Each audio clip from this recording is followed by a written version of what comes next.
Baik, terima kasih kepada moderator. Kami dari kelompok 5 akan mempresentasikan tentang Pancasila sebagai sistem filsafat dengan beranggotakan yaitu yang pertama Alia Regina Putri, yang kedua Aurelia Siva Maharani, yang ketiga Gaida Danaya Lamis, yang keempat Nurul Andini, yang kelima Ririn Florenta Tumanggor, itu saya sendiri, yang keenam Sofia Ketsa Humairo.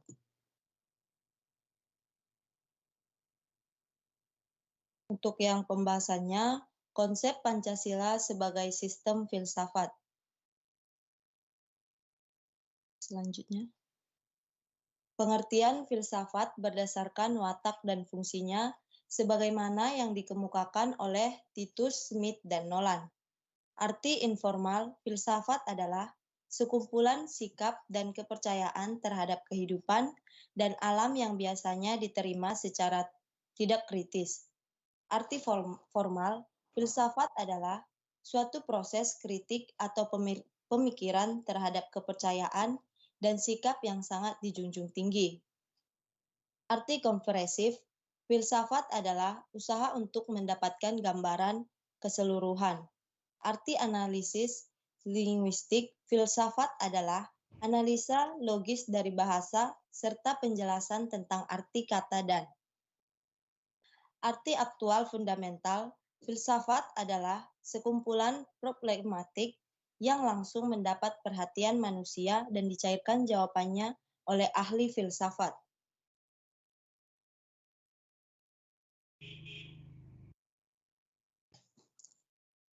Mengapa Pancasila dikatakan sebagai sistem filsafat? Yaitu ada beberapa alasan yang dapat ditunjukkan untuk menjawab pertanyaan tersebut. Yang pertama, dalam sidang BPUPKI 1 Juni 1945, Soekarno memberi judul pidatonya dengan nama Filosofis Groundslack daripada Indonesia Merdeka. Adapun pidatonya sebagai berikut, Paduka Tuan Ketua yang Mulia, saya mengerti apa yang Ketua kehendaki. Paduka Tuan Ketua minta dasar, minta filosofis groundslack, atau jika tidak boleh memakai perkataan yang muluk-muluk. Paduka Tuan Ketua yang Mulia minta suatu filsafat di atas mana kita mendirikan negara Indonesia ini. Yang kedua, Pancasila sebagai Wesenhoek. Artinya, nilai-nilai Pancasila itu merupakan sesuatu yang telah ada dan berkembang dalam masyarakat Indonesia, yang kemudian disepakati sebagai dasar filsafat negara. Yang selanjutnya.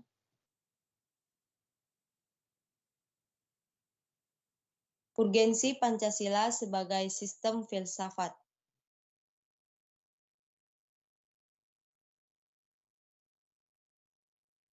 Mengapa manusia memerlukan filsafat? Yang pertama, manusia telah memperoleh kekuatan dalam sains dan teknologi. Nah, untuk memperoleh ketentraman dan kenikmatan, tetapi di waktu yang sama manusia juga merasa tidak tentram dan gelisah karena tidak tahu pasti makna hidup mereka.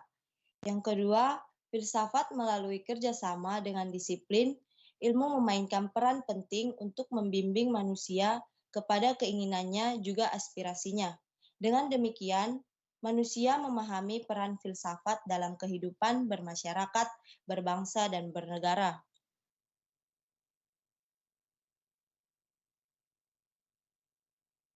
Pengolahan filosofis Pancasila sebagai dasar negara ditujukan dalam beberapa aspek.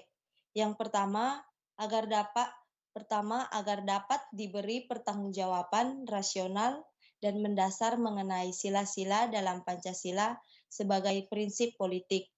Yang kedua, agar dapat dijabarkan lebih lanjut sehingga menjadi operasional dalam bidang yang menyangkut hidup bernegara. Yang ketiga, agar dapat membuka dialog dengan berbagai perspektif baru dalam kehidupan berbangsa dan bernegara. Yang keempat, agar dapat menjadi evaluasi terhadap kegiatan yang berhubungan dengan kehidupan.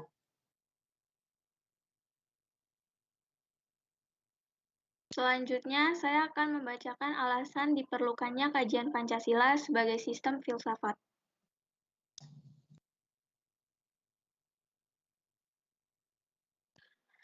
Yang pertama, filsafat Pancasila sebagai genetivus objektivus dan genetivus subjektivus. Pancasila sebagai genetivus objektivus artinya nilai Pancasila dijadikan sebagai objek yang dicari landasan filosofinya berdasarkan sistem dan cabang filsafat yang berkembang. Pancasila sebagai genetivus subjektivus artinya nilai Pancasila digunakan untuk mengkritisi berbagai aliran filsafat, baik untuk melihat hal yang sesuai maupun tidak sesuai dengan Pancasila. Yang kedua, landasan ontologis filsafat Pancasila. Ontologi merupakan cabang filsafat yang membahas tentang hakikat secara umum, sehingga dapat dibedakan dengan ilmu yang membahas secara khusus. Landasan ontologis Pancasila artinya sebuah pemikiran filosofis atas hakikat sila-sila Pancasila sebagai filosofis Indonesia. Sehingga pemahaman atas hakikat tadi diperlukan sebagai bentuk pengakuan atas modus eksistensi bangsa Indonesia.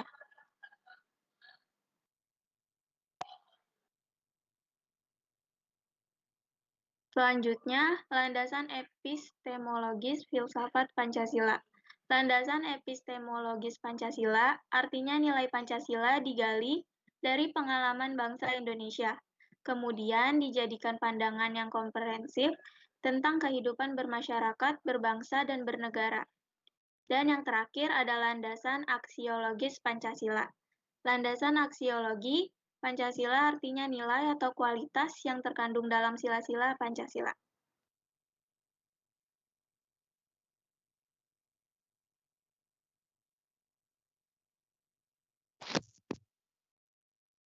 Sosiologis dan politis tentang Pancasila sebagai sistem filsafat.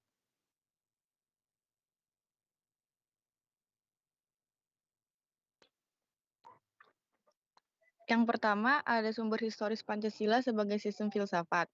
Pada tanggal 12 Agustus 1928, Soekarno pernah menulis di Suluh Indonesia yang menyebutkan bahwa nasionalisme adalah nasionalisme yang membuat manusia menjadi perkakasnya Tuhan dan membuat manusia hidup dalam roh. Berikut pembahasan sila-sila Pancasila sebagai sistem filsafat dapat ditelusuri sejarah masyarakat Indonesia sebagai berikut. Yang pertama, sila ketuhanan yang Maha Esa, yaitu masyarakat Nusantara telah melewati ribuan tahun pengaruh agama, 14 abad pengaruh Hindu-Buddha, 7 abad pengaruh Islam, dan 4 abad pengaruh Kristen. Jadi Tuhan telah menyejarah dalam ruang publik Nusantara.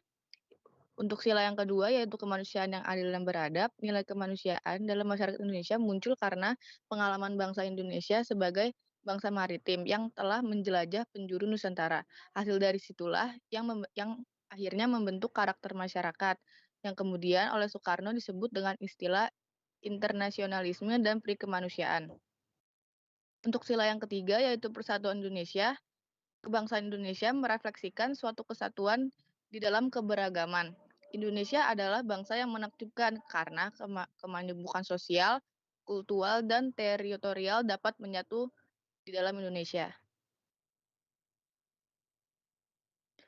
Untuk sila yang keempat, yaitu kerakyatan yang dipimpin oleh hikmat kebijaksanaan dalam permusyawaratan perwakilan, menyebutkan demokrasi sebagai bentuk pemerintah dari rakyat, oleh rakyat, dan untuk rakyat. Yang itu semua merupakan fenomena baru di Indonesia. Dan yang terakhir, keadilan sosial bagi seluruh rakyat Indonesia, yaitu masyarakat yang adil dan makmur adalah impian yang telah ada ratusan tahun lama dalam keyakinan bangsa Indonesia. Impian kebahagiaan itulah yang akhirnya terpahat dalam ungkapan Gemah Ripah Loh Jinawi, Tata Tentren, Kertara Harja. Selanjutnya ada sumber sosiologis Pancasila sebagai sistem filsafat. Sumber sosiologis Pancasila sebagai sistem filsafat diklasifikasikan ke dalam dua kelompok. Kelompok pertama yaitu masyarakat awam yang memahami Pancasila sebagai sistem filsafat yang sudah dikenal masyarakat Indonesia dalam bentuk pandangan hidup atau way of life yang terdapat dalam agama, adat istiadat, dan budaya berbagai suku bangsa. Selanjutnya kelompok kedua, masyarakat ilmiah akademis yang memahami Pancasila sebagai sistem filsafat dengan teori-teori yang bersifat akademis. Pancasila sebagai sistem filsafat menurut Noto Nagoro merupakan satu kesatuan utuh yang tidak dapat dipisahkan. Artinya, sila Pancasila merupakan suatu kesatuan utuh yang saling terkait dan saling berhubungan satu sama lain.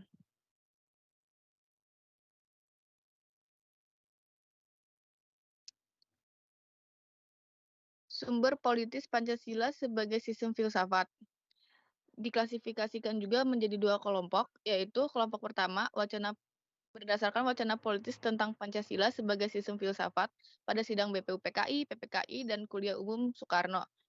Dan kelompok kedua mencakup berbagai argumen politis tentang Pancasila sebagai sistem filsafat yang diutarakan kembali di era reformasi yang ada di dalam pidato politik Habibie pada tanggal 1 Juni tahun 2011.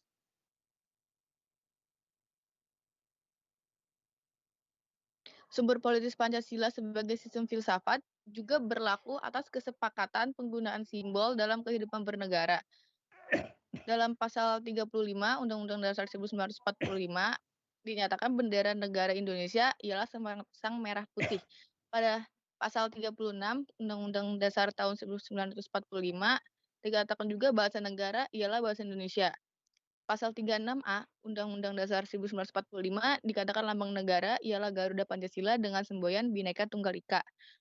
Dan pada pasal 36B Undang-Undang Dasar 1945, lagu kebangsaan Indonesia ialah Indonesia Raya. Jadi bendera merah putih, bahasa Indonesia, Garuda Pancasila, dan lagu Indonesia Raya merupakan simbol dalam kehidupan berbangsa dan bernegara.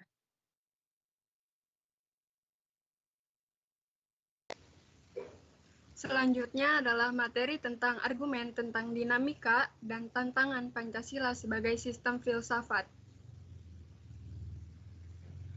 Yang pertama, dinamika Pancasila sebagai sistem filsafat.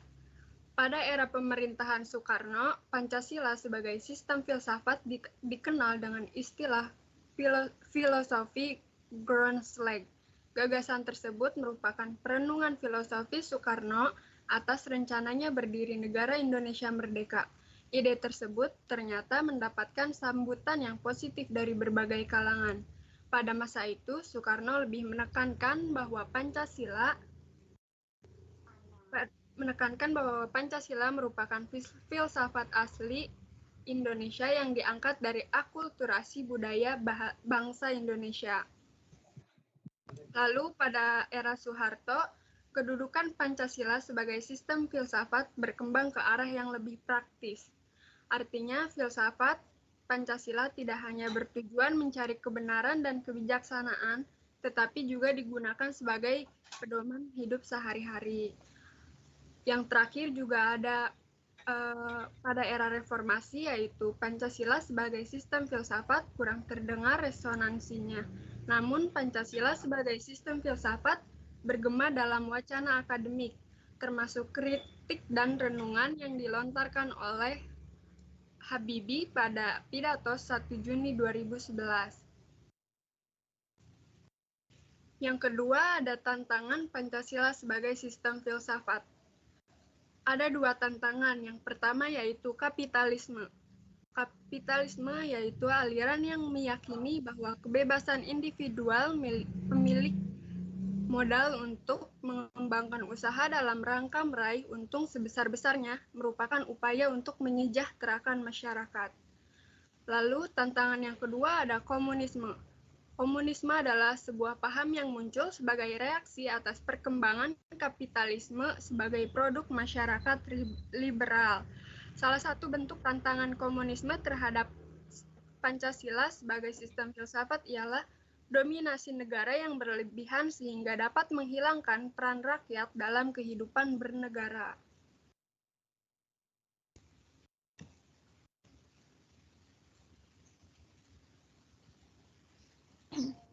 Selanjutnya ada esensi dan urgensi Pancasila sebagai sistem filsafat.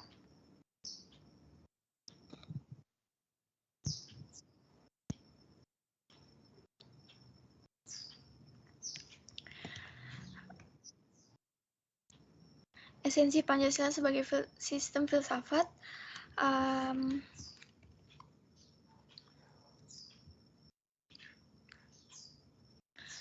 Yang pertama itu hakikat sila ketuhanan terletak pada keyakinan bangsa Indonesia bahwa Tuhan sebagai prinsip utama dalam kehidupan semua makhluk. Yang kedua, yaitu hakikat sila kemanusiaan adalah manusia monopluralis yang terdiri dari 3 monodualis, yaitu susunan kodrat, yaitu jiwa dan raga, lalu sifat kodrat, yaitu makhluk individu dan sosial, dan kedudukan kodrat, yaitu makhluk pribadi yang otonom dan makhluk Tuhan. Lalu hakikat di sila persatuan terkait dengan kebangsaan yang terwujud dalam bentuk cinta tanah air formal dan tanah air mental. Lalu yang keempat, hakikat sila kerakyatan terletak pada prinsip musyawarah. Yang kelima, hakikat sila keadilan terwujud dalam 3 aspek, yaitu distributif, legal, dan komutatif.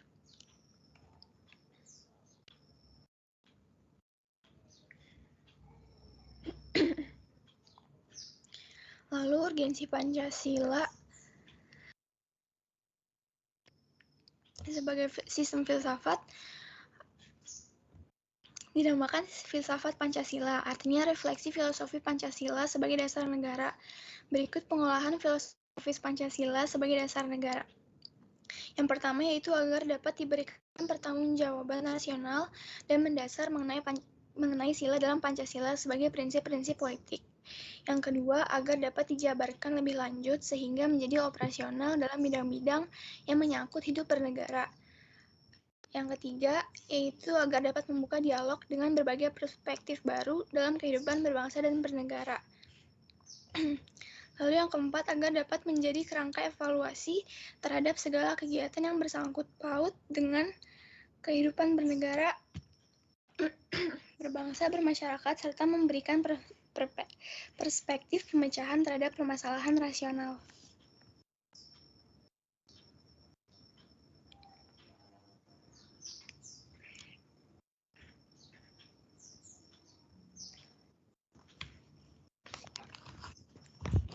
Baik, terima kasih Ya, kelompok 5 sekian atas dari penyajian. penyampaian materi kelompok 5. Baik, terima kasih kelompok 5 atas penyajian materinya. Untuk sesi bagi yang bertanya dibuka sesi 1. Sebelumnya dipersilahkan angkat tangan dulu.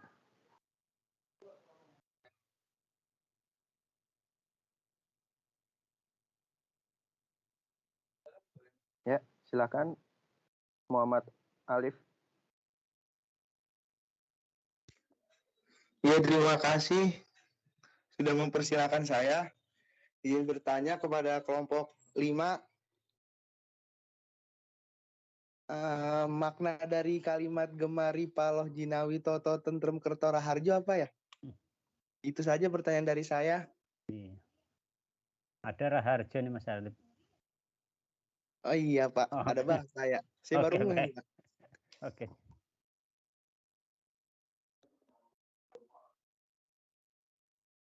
Baik, apakah pertanyaan dari Muhammad Alif sudah jelas, kelompok 5?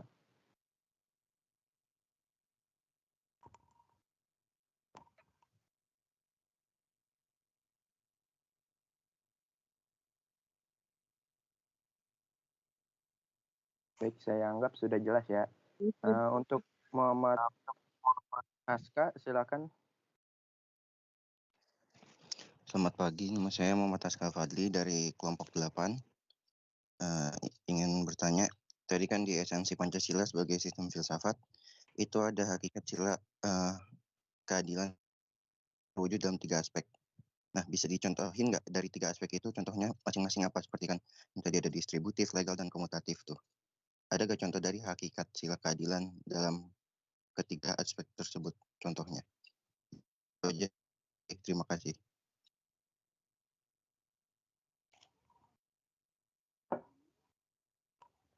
Baik. Apakah sudah jelas pertanyaan dari Muhammad Aska, kelompok 5? Maaf, boleh tolong diulang? Silakan Muhammad Aska diulang pertanyaannya. Boleh. Ya tadi kan di hakikat Pancasila yang dalam hakikat sila keadilan itu terwujud dalam 3 aspek, yaitu distributif, legal, dan komutatif. Bisa dicontohin nggak atau ada bukti dari ketiga aspek tersebut, yaitu distributif, dari legal apa, dan dari komutatif apa? Contoh dari hakikat sila keadilan tersebut.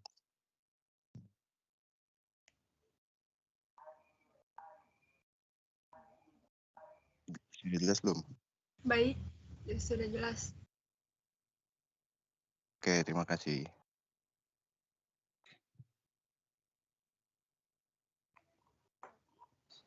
Silakan, Julfa ingin bertanya. Assalamualaikum warahmatullahi wabarakatuh. Perkenalkan, nama saya Zulfa Indriasti dari kelompok 2. Izin bertanya. Tadi dijelaskan bahwa Pancasila memiliki tantangan sebagai sistem filsafat di Indonesia, yaitu kapitalisme dan komunisme. Untuk masa sekarang ini, apakah ada tantangan yang dialami Pancasila sebagai sistem filsafat di Indonesia?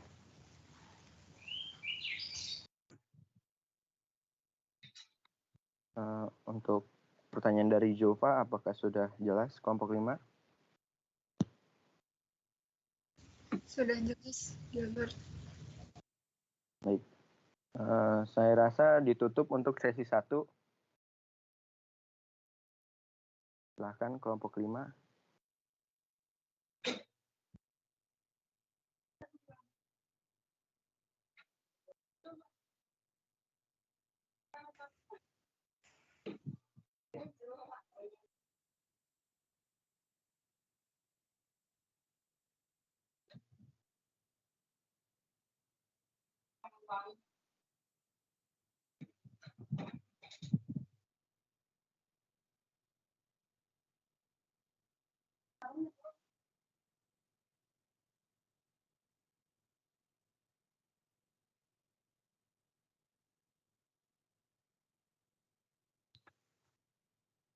Iya, izin menjawab pertanyaan yang pertama yang tadi disampaikan oleh Rizal. Bertanya tentang arti dari Gemah Ripah Lojinawi, Tata Tentrem Kertara Harja. Jadi yang Gemah Ripah Lojinawi ini berarti kalimat ini menggambarkan keadaan atau kondisi yang sangat subur serta sangat makmur daerahnya. Sementara Tata Tentrem Kertara Harja itu berarti suatu keadaan wilayah yang tertib, tentram, serta sejahtera, juga berkecukupan dengan segala sesuatunya. Apa ada yang mau ditanya lagi? Udah aman. Makasih ya kelompok 5. Baik, terima kasih.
Izin menjawab pertanyaan dari Aska.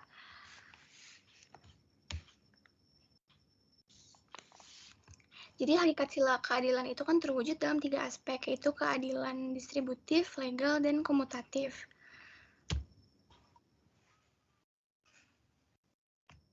Keadilan distributif itu keadilan yang bersifat membagi dari negara kepada warga negara. Lalu keadilan legal adalah kewajiban warga negara terhadap negara atau dinamakan keadilan bertaat. Lalu keadilan komutatif adalah keadilan antara sesama warga negara. Udah cukup jelas belum?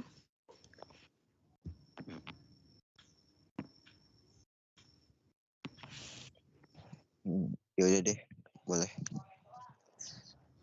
Terima kasih. Sama-sama.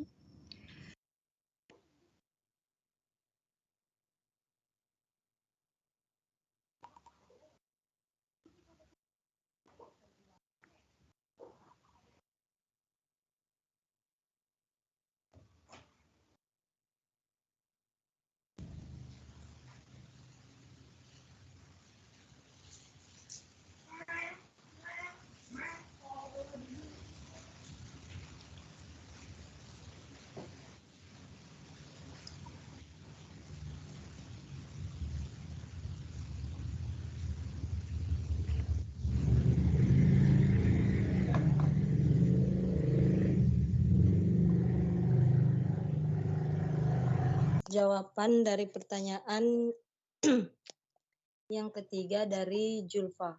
Untuk tantangan Pancasila sebagai sistem filsafat negara, yaitu yang pertama korupsi. Korupsi merupakan budaya yang dibawa sejak masa penjajahan Inggris. Masalah korupsi ini merupakan bentuk tantangan Pancasila sebagai sistem filsafat saat ini. Korupsi sendiri belum pernah ada penuntasan sampai akar-akarnya. Yang kedua, lunturnya nilai-nilai luhur dalam Pancasila. Yang ketiga, melemahnya penghayatan terhadap Pancasila sebagai pandangan hidup bangsa. Yang keempat, kemerosotan moral dan kekacauan manusia. Yang kelima itu lunturnya kebudayaan dalam negeri karena pengaruh globalisasi. Yang keenam, melemahnya hukum di Indonesia karena lemahnya integritas penegak hukum dan hukum di Indonesia dapat dibeli. Sekian dan terima kasih. Baik, Julfa, apakah sudah terjawab? Terima kasih atas jawabannya, sudah cukup jelas. Baik. Untuk sesi kedua, bagi yang ingin bertanya, dipersilahkan.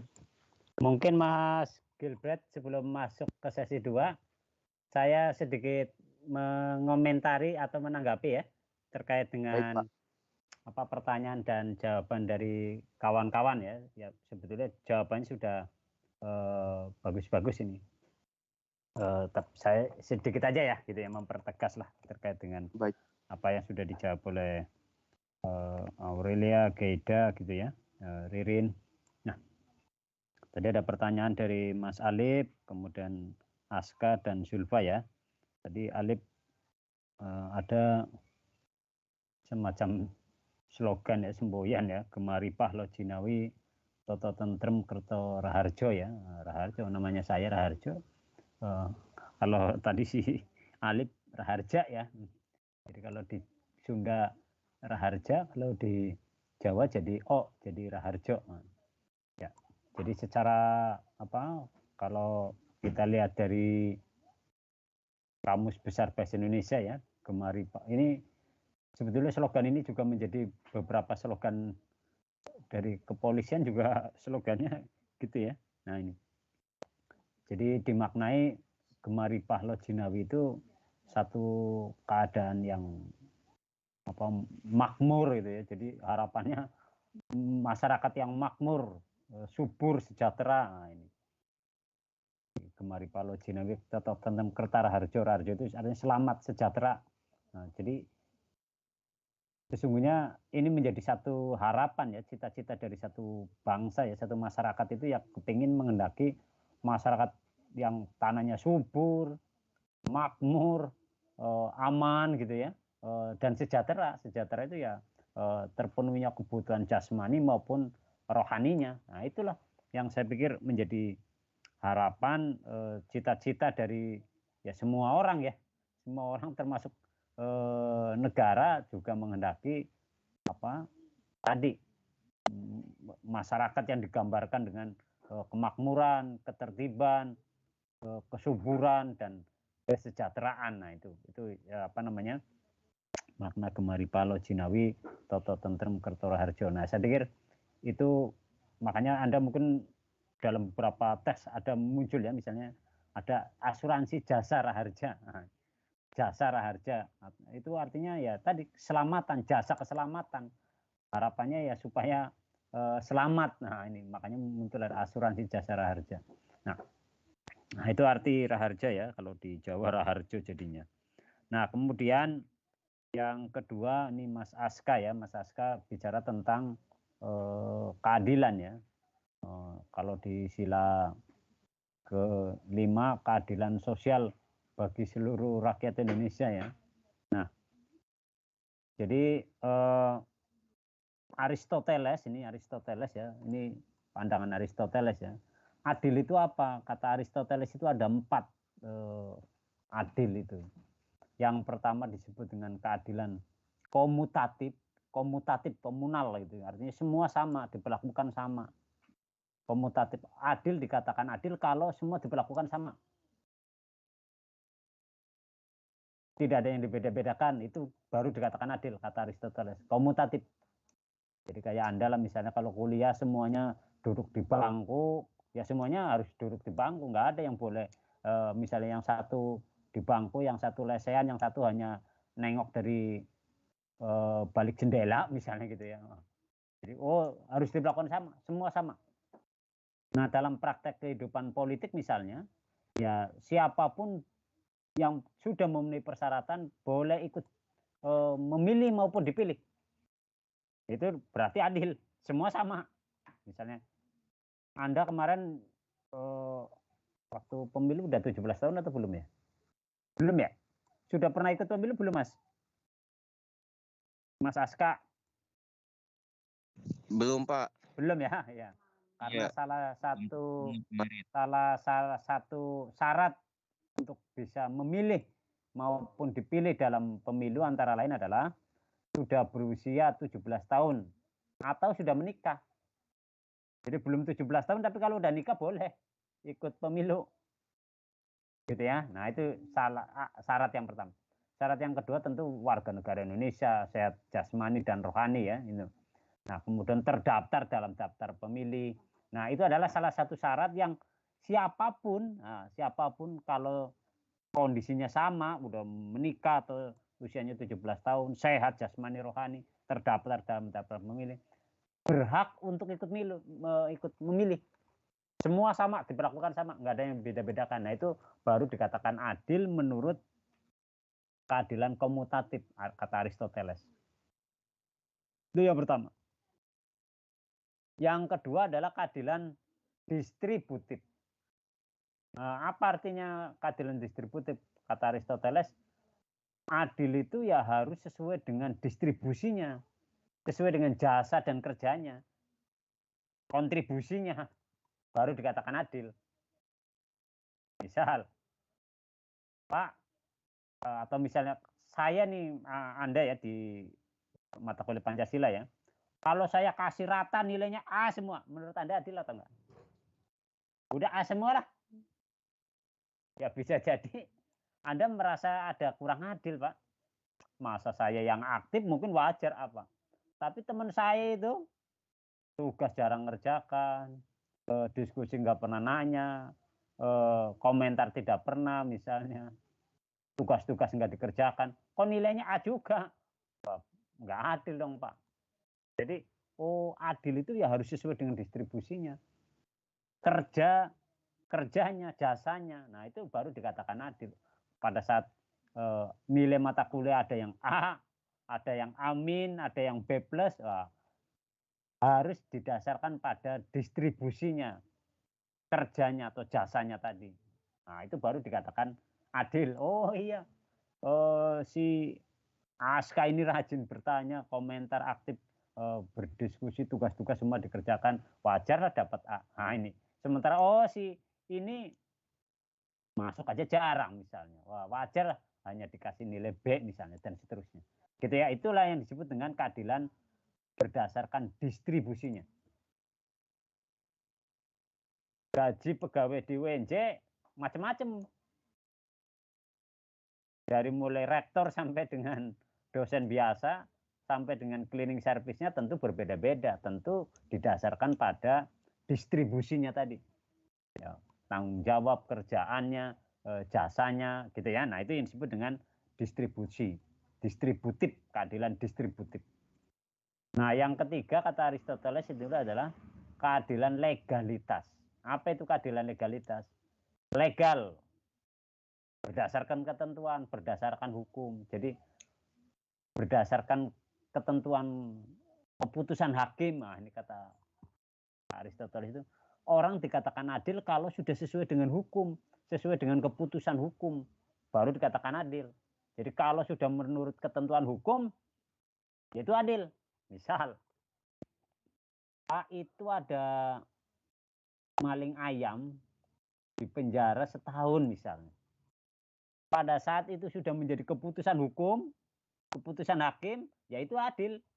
Meskipun mungkin oleh sebagian orang, aduh kasihan amat ya Pak, itu cuma nyolong ayam, ayamnya aja, ayam buduk begitu udah, ya dijual paling 10.000, 20.000, kok sampai dihukum setahun. Pada saat itu sudah menjadi keputusan hakim, keputusan hukum, maka ya udah itu dianggap sebagai sebuah keadilan. Keadilan menurut hukum, legalitas. Nah, itu yang disebut dengan legalitas, itu ya keadilan menurut hukum. Pak, itu ada koruptor korupsi banyak banget itu. Kok dihukumnya cuma 5 tahun? Kok cuma 7 tahun? Kenapa nggak dihukum mati aja? Kalau itu sudah menjadi keputusan hukum, keputusan hakim, maka itu dianggap adil. Menurut asas legalitas tadi. Nah, itulah yang dikatakan keadilan legalitas menurut Aristoteles. Meskipun ya tadi mungkin nggak adil Pak. Ya itu pokoknya apapun yang sudah diputuskan oleh hukum dianggapnya adil. Nah, itu kata Aristoteles. Nah, yang keempat, kata Aristoteles ya, disebut dengan keadilan kodrat alam. Kodrat alam itu kehendak Tuhan. Jadi adil itu dianggap adil, bahwa ini dikatakan adil sesuai dengan kehendak Tuhan. Kodrat alam, hukum alam, nah ini maksudnya. Jadi apapun yang sudah ditetapkan dan diputuskan serta ditakdirkan oleh Tuhan, yaitu anggap aja lah itu sebagai sebuah keadilan. Contoh, Pak, ini Tuhan kenapa menciptakan saya jadi orang Indonesia ya Pak? Padahal saya cita-citanya kepingin jadi orang Amerika aja. Ya adil itu menurut Tuhan. Pak, saya kenapa wajah nggak mirip Anjasmara ya Pak? Supaya agak gantengan dikit. Ya terimalah itu sebagai keadilan menurut Tuhan. Pak, kenapa saya tidak dilahirkan jadi anaknya presiden misalnya gitu ya, atau anaknya konglomerat lah. Ya itu adil menurut kehendak Tuhan. Ya. Itu yang disebut dengan keadilan kodrat alam, hukum alam, gitu ya. Jadi misalnya itu disebut dengan kodrat alam. Nah, saya pikir ini beberapa definisi dari makna adil ya. Nah, secara umum adil itu dikatakan adil ya tidak ada kesewenang-wenangan, itulah adil. Nah, gitu ya. Jadi apakah adil yang keempat tadi sudah ada di bangsa dan negara Indonesia ya? Ya tentu harus kita akui secara jujur ya. Ya belum sepenuhnya terwujud dengan baik. Nah, ini. Tapi cita-citanya ada, itu kan sesuai dengan nilai Pancasila kelima itu adalah keadilan sosial bagi seluruh rakyat Indonesia. Jadi harapannya adalah tercipta yang namanya keadilan bagi masyarakat Indonesia. Apa itu adil yang tadi? Ya tadi, kalau menurut Aristoteles ya ada komukatif, distributif, legalitas gitu ya, kodrat alam, kata Aristoteles. Tapi dalam makna yang lain, adil itu ya sesungguhnya tidak ada kesewenang-wenangan di dalam kehidupan bermasyarakat, berbangsa dan bernegara. Nah, saya pikir itu ya terkait dengan keadilan. Kemudian Zulfa ya, ini tentang tantangan Pancasila sebagai sistem filsafat ya. Jadi tentu sampai dengan saat ini yang namanya tantangan masih tetap ada ya. Tantangan masih ada di dalam masyarakat bangsa dan negara Indonesia ya. Tantangannya itu apa aja ya, tadi sudah disebutkan oleh rekan-rekan yang lain ya, ada korupsi, itu tantangan juga bagi sebuah ideologi. Kenapa ya? Karena korupsi itu sendiri kan tidak sejalan dengan nilai-nilai ideologi. Ideologinya tidak mengendaki korupsi gitu ya. Nah, misalnya gitu ya, ada KKN dan seterusnya. Nah, tantangan ideologi yang lain juga sangat banyak. Jadi yang namanya kapitalisme, liberalisme sampai dengan saat ini juga masih ada ya. Sampai dengan saat ini. Gejala-gejalanya misalnya muncul apa? Ya, seringkali orang merasa bahwa apa yang dilakukannya itu bagian dari yang namanya hak asasi. Jadi mengklaim bahwa ini adalah kebebasan individu. Ini hak asasi saya. Meskipun kalau dari kacamata Pancasila dianggap, oh kayaknya nggak sesuai dengan nilai Pancasila ya. Tapi orang bisa berlindung di balik yang namanya hak individu, kebebasan individu, hak asasi. Nah ini juga saya pikir menjadi sebuah tantangan ya. Misalnya ada perkumpulan sesama jenis misalnya, itu orang ada yang mengklaim menganggap itu bagian dari yang namanya kebebasan individu, hak asasi dan sebagainya. Padahal ya itu nilai-nilai liberal juga gitu ya, bagian dari nilai-nilai liberal, kebebasan kan, hak individu. Dalam negara yang menganut paham liberal kan kebebasan individu itu menjadi utama, penting, mendasar. Nah, ini sehingga ya apa yang dilakukan dianggap sebagai bagian dari hak individu. Nah ini. Sementara kalau di Indonesia tentu terikat oleh yang namanya nilai-nilai Pancasila tadi, nilai ketuhanan, kemanusiaan dan sebagainya. Nah saya pikir itu di samping kapitalisme, liberalisme, tentu tantangan-tantangan ideologi yang lain juga banyak ya. Misalnya komunisme, ya tentu meskipun komunisme boleh dikatakan sudah mati ya, memudar ya, tapi bisa jadi nilai-nilainya masih ada yang meyakini sebagai sebuah kebenaran ya. Nah ini saya pikir itu juga menjadi tantangan. Tantangan yang lain ya ideologi-ideologi yang berbau radikalisme, kekerasan, ini juga menjadi sebuah tantangan bagi kita ya sebagai satu bangsa ya, di mana orang-orang yang meyakini dengan ideologi-ideologi yang berbau kekerasan ya, radikalisme, ini juga menjadi sebuah tantangan bagi Pancasila ya, sebagai ideologi yang sampai saat ini menjadi kesepakatan bersama bagi bangsa dan negara Indonesia. Saya pikir itu tambahan singkat dari saya ya, Mas Gilbert ya. Terima kasih, bisa dilanjut silakan. Baik Pak, terima kasih. Untuk sesi kedua, apakah ada yang bertanya?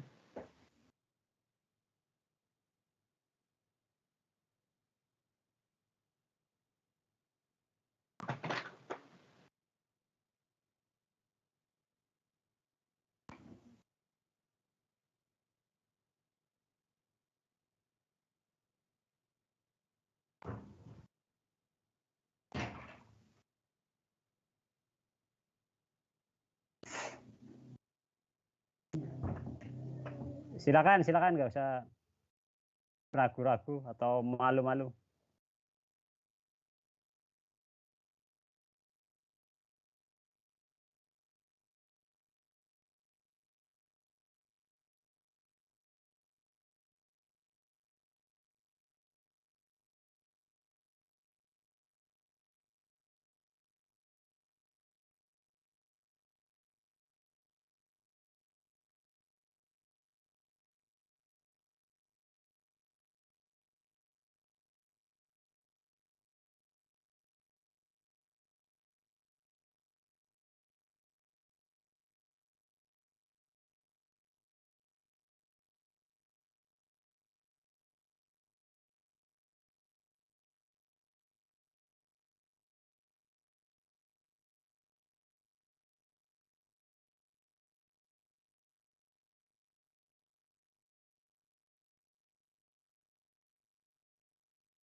filsafat ini kan pada hakikatnya kalau dari asal katanya filosofia. Filosofia itu diartikan cinta kebijaksanaan. Nah, orang yang cinta kebijaksanaan itu berarti berusaha secara sungguh-sungguh, secara mendalam, berusaha mencari sebuah kebenaran. Nah, itu filosofi filsafat itu begitu. Jadi orang yang berfilsafat itu adalah orang yang secara sungguh-sungguh berusaha mencari sebuah kebenaran atau kebijaksanaan. Makanya filsafat dikatakan sebagai bapaknya ilmu ya. Ya karena sesungguhnya ilmu itu lahir dari pemikiran secara mendalam dan secara sungguh-sungguh untuk mencari sebuah kebenaran. Meskipun tadi oleh penyaji ya disampaikan ya sebelum lahir filsafat ya orang lebih mengedepankan pada hal-hal yang berbau metafisika ya. Misal, kenapa sih orang sakit? Ya, awal-awalnya ya orang berpikir kalau sakit ada gangguan roh halus atau hal-hal mistis yang lain ya. Kenapa ada gempa bumi? Wah ini juga sama nih karena ada hal-hal yang berbau mistis. Kenapa gunung meletus? Ya ini sama. Jadi selalu dikaitkan dengan hal-hal yang berbau mistis, metafisika. Nah kemudian berkembang orang berusaha mencari jawaban kenapa fenomena-fenomena itu bisa terjadi. Kenapa orang bisa sakit. Kenapa sakit kepala, sakit perut, sakit ngilu-ngilu dan sebagainya. Berusaha dicari jawabannya. Sehingga kemudian lahirlah yang namanya ilmu kedokteran ya. Dalam rangka mencari jawaban kebenaran tadi. Kenapa sih orang sakit? Oh, ternyata menurut dokter karena ada penyumbatan, ada ABCD dan seterusnya. Itu hasil dari pemikiran dan perenungan secara mendalam. Kenapa orang bisa darah tinggi? Oh, karena begini, Pak. Menurut bahasa kedokteran begini-begini dan seterusnya. Kenapa gunung itu meletus? Nah, itu juga ahli vulkanologi coba menjelaskan secara ilmiah ya. Kenapa gempa bumi terjadi? Wah, ini orang ahli-ahli gempa juga coba mengkaji kenapa sih secara ilmiah, saintifik terjadi yang namanya gempa. Oh, ternyata bumi ini ada lapisan-lapisan yang selalu bergerak dan bisa jadi terjadi tubrukan, ada tenaga endogen, eksogen dan seterusnya. Nah, sampai dengan lahirlah ilmu-ilmu yang lain ya, ada ilmu ekonomi, ilmu sejarah dan seterusnya. Nah, itulah apa yang dimaksud dengan filsafat. Nah, Pancasila ini dikatakan sebagai sistem filsafat ya karena Pancasila ini adalah hasil dari perenungan secara mendalam, secara sungguh-sungguh dari para pendiri negara kita yang menganggap bahwa Pancasila ini sesuatu yang benar, yang baik, yang bijaksana. Nah, itulah kenapa Pancasila dikatakan sebagai sistem filsafat. Sehingga tentu dalam bersikap, bertindak, dan berperilaku bagi masyarakat Indonesia diharapkan gitu ya, tidak bertentangan dengan nilai-nilai Pancasila sebagai sistem filsafatnya, sebagai filosofi groundslahnya, dasar pemikirannya. Jadi harapannya keilmuan kita gitu ya selalu didasarkan pada nilai-nilai filosofi groundslahnya, yaitu Pancasila sebagai sistem filsafatnya. Yaitu yang mana? Yaitu tadi sesuai dengan nilai ketuhanan. Jadi kalaupun mengkaji ilmu kedokteran, ya harapannya dikaji menurut nilai-nilai ketuhanan. Jadi bahwa meskipun belajar kedokteran tidak lepas dari nilai-nilai ketuhanan. Gitu ya. Jadi bisa jadi kalau orang komunis mempelajari kenapa orang mati, ya ini karena ada jaringan tertentu yang putus misalnya. Bagi orang yang beragama tentu di samping jawabannya karena ada sesuatu yang putus gitu ya. Hanya yang putus itu dalam ilmu kedokteran kenapa orang mati gitu ya. Tapi ya tentu sesuai dengan nilai-nilai Pancasila ada nilai-nilai ketuhanan. Wah ini yang disebut dengan kuasa Tuhan. Nah, ini. yang tidak semata-mata berkaitan dengan sains tadi. Nah, jadi ada nilai-nilai ketuhanannya. Dan nilai-nilai yang lainnya, kemanusiaan, persatuan, kerakyatan, dan keadilan sosial. Nah, saya pikir itu menjadi dasar filosofi Groundslahnya, dasar pemikiran dari bangsa Indonesia dalam berfilsafati, ya, dalam berfilsafat. Jadi rekan-rekan ini yang dari jurusan teknologi informasi misalnya, ya dalam mengembangkan ilmu teknologi informasinya, ya tentu tidak boleh lepas dari nilai-nilai tadi, nilai-nilai ketuhanan. Oh, jadi kalau mau bikin konten-konten, bikin materi-materi, ya harapannya jangan sampai lepas dari nilai-nilai ketuhanan, nilai kemanusiaan, nilai persatuan. Jadi jangan sampai bikin konten malah membuat perpecahan atau membuat konflik atau membuat disintegrasi. Misalnya apa ya, konten yang mengadu domba itu kan bisa aja kan, konten hoak, nah ini kan bisa menimbulkan yang namanya disintegrasi. Coba kalau misalnya tiba-tiba muncul Anda bikin konten, bikin video, bikin aplikasi yang kemudian berisi ujaran kebencian misalnya, ini bisa menyebabkan yang namanya disintegrasi ya. Jadi kalau misalnya tiba-tiba bikin ada konten, ini Pak Raharjo lagi ibadah kemudian dilarang misalnya, atau diadang-adang, bahkan digebukin, nah misalnya. Padahal mungkin beritanya nggak benar misalnya. Digebukinya bukan karena orang mau beribadah, tapi digebukinya karena ada kasus yang lain misalnya. Kemudian diberitakannya karena ada sentimen agama misalnya, bisa jadi terjadi konflik gitu ya, antar masyarakat, antar agama misalnya. Atau misalnya ini karena suku ini dilecehkan sama orang yang suku ini misalnya, misalnya. Padahal bisa jadi bukan karena kesukuannya. Nah, itu juga bisa menimbulkan konflik. Jadi sekali lagi, keilmuan kita ya dalam bidang apapun, ya harapannya tidak bertentangan dengan nilai-nilai Pancasila sebagai sistem filsafatnya. Saya pikir itu ya bahan kajian kita pada kesempatan hari ini ya. Kalau tidak ada yang mau ditanyakan lagi, ya saya pikir bisa diakhiri Mas Gilbert ya, kalau tidak ada lagi yang mau ditanyakan. Tapi kalau ada ya silakan.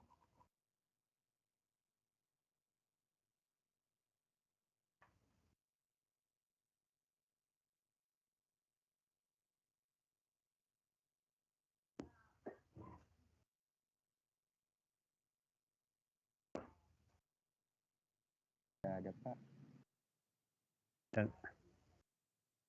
Ya, kalau sudah tidak ada yang mau ditanyakan, ya boleh diakhiri kalau sudah nggak ada. Baik, saya selaku moderator pada presentasi kelompok 5 ingin menutup diskusi kita pada hari ini. Kurang lebihnya mohon maaf. Wassalamualaikum warahmatullahi wabarakatuh. Ya, waalaikumsalam. Baik rekan-rekan semua, sekali lagi terima kasih ya pada rekan-rekan yang sudah berpartisipasi aktif dalam kesempatan diskusi pada pagi hari ini. Terima kasih Mas Gilbert yang sudah menjadi moderator ya. Nah, saya pikir ini juga bagian dari proses pembelajaran. Mudah-mudahan apa yang kita diskusikan pada kesempatan hari ini bisa bernilai manfaat dan bernilai ibadah. Saya akhiri kegiatan perkuliahan ini dengan mengucapkan syukur alhamdulillah. Selamat pagi. Assalamualaikum warahmatullahi wabarakatuh. Terima kasih Pak.